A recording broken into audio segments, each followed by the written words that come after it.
It is mock draft season, ladies and gentlemen. I had one lined up, but then Nick Caserio went ahead and traded out of the first round of the 2024 NFL Draft.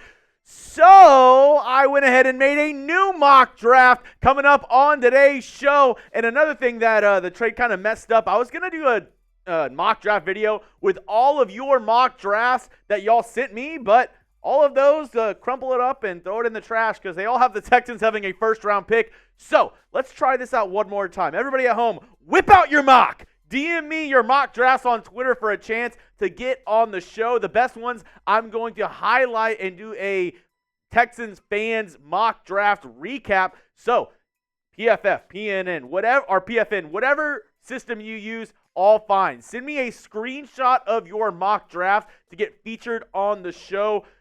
DM me on Twitter at Jeremy Chuggs for a chance to get on the show. Gotta be following me to get a chance to get on, but I want to see your mocks. So go ahead and send them to me over on Twitter. Now, the updated Texans 2024 draft picks after the Texans made that trade with the Minnesota Vikings, trading out of the first round. Now they have 2 second-round picks this year at pick 42, pick 59. They also have a third-round pick, 86. Round 4, 123. Round 4, 127. They moved up another pick swap. Round 6, pick 188. They got that from the Minnesota Vikings. And round 7, pick 247. So 7 picks in total. And let's get right into it with my first pick in my new Texans mock draft. So glad he fell to me. Braden Fisk from Florida State, defensive lineman, is our first selection in this new Texans mock draft at pick 42. He's a high motor player who can be a good defensive tackle in a 4-3 scheme, exactly what the Texans are looking for. He's a good pass rusher. He's a decent run defender, had a really good season 2 years ago. This year had a good year as well, and then really blew up at the combine. He needs to put on a little bit of weight if he wants to play nose tackle, though. Right now, sitting at around 6'5", 297 pounds. As you see, 6 sacks last year, a good interior pass rusher, can develop into a good defensive tackle, but I still think he needs to get a little bit stronger, put on a little bit more weight. Showed his agility, showed his athleticism at the combine, but can that translate to the football field? I would love to find out. That's why I was really glad to get him with my first selection in this new mock draft. And speaking of that, we all had ideas of guys that we wanted the Texans to take in round 1. Now, that's all gone. So let me know a name that you are hoping falls to round 2, because I think that's why the Texans ended up making this trade, is because they thought, hey, the guys that we can get at 23 compared to the guys at 42, we like a ton of guys in that range. So it doesn't really matter to us if we go back a couple more spots, recoup a second-round pick in next year's draft. But let me know. Give me a name that you hope falls into round 2.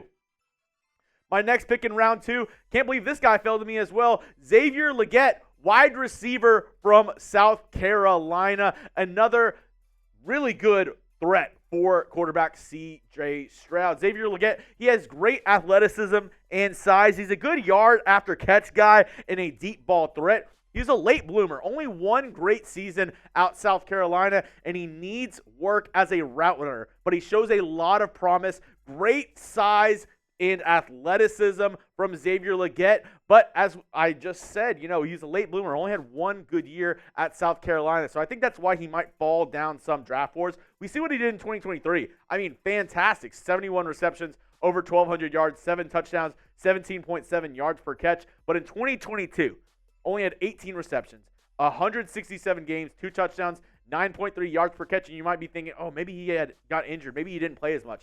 No, he played the same amount of games in 2022 that he did in 2023, or just about the same amount of games. But his production really jumped this season.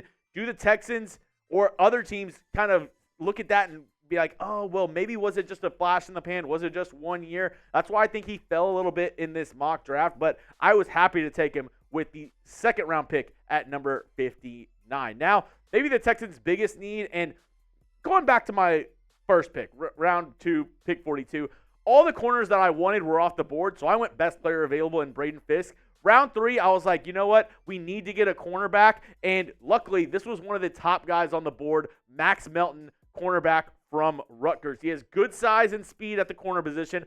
He's a better zone coverage guy than man, which kind of benefits for what the Texans like to do. They like to run a lot of zone coverage. He's a great athlete that needs to work on his technique a little bit and get in the film room, but I think he shows a lot of promise. A lot of people have him as a sneaky day 2 guy at the cornerback position. He's 6 foot, 190 pounds.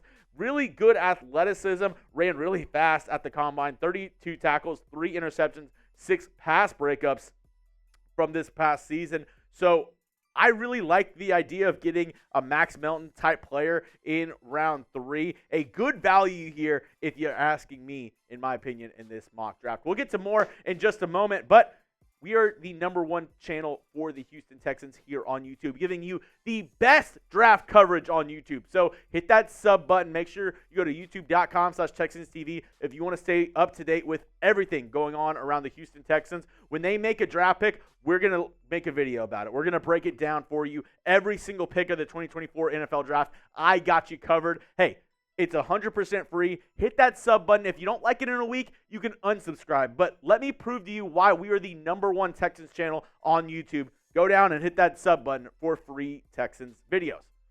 Now, my next pick, I did a little thing that maybe people disagree with. I hit a double dip. I double dipped, okay? Some people, they don't like double dipping. I'm okay with double dipping. I got another cornerback this time, Elijah Jones from Boston College. Now, this is a really high upside guy. He has above average ball skills for a corner. He's great at utilizing his height and length in coverage, but he has that slender frame and can get bullied a little bit. He's a tall, lanky guy, and he doesn't have a lot of weight. Maybe if he can add some more weight, add some more muscle, he can really turn into something in the National Football League. But his ball skills, like I said, above average. 5 interceptions, 9 pass breakups last year at Boston College. Elijah Jones is a really good prospect, and if he's there in round 4, I think the Texans should 100% take a chance on this kid out of Boston College. Now, I just mentioned double dipping, which could be a faux pas for some people, but let me know. If the Texans were to take 2 players at any position, what position should it be? I think it should be cornerback if they're going to take 2 players at any specific position in this year's draft. What say you? Do you think maybe defensive line? Are you thinking offensive line, wide receiver, safety, linebacker? What position should the Texans double dip in this year in the 2024 NFL Draft? Now, going on to my next selection, round 4, pick 127. Give me Cedric Gray, linebacker from North Carolina. I like what this guy brings to the table. He's a good coverage linebacker with good size. He has really good athleticism, and he's good in pursuit. More of a weak side linebacker, able to kind of follow the play from the backside. He needs work in his run fits and filling gaps, though. That's maybe his biggest flaw in his tape that I have seen. Not able to really get in there, stay in his gap, stay in his run assignment.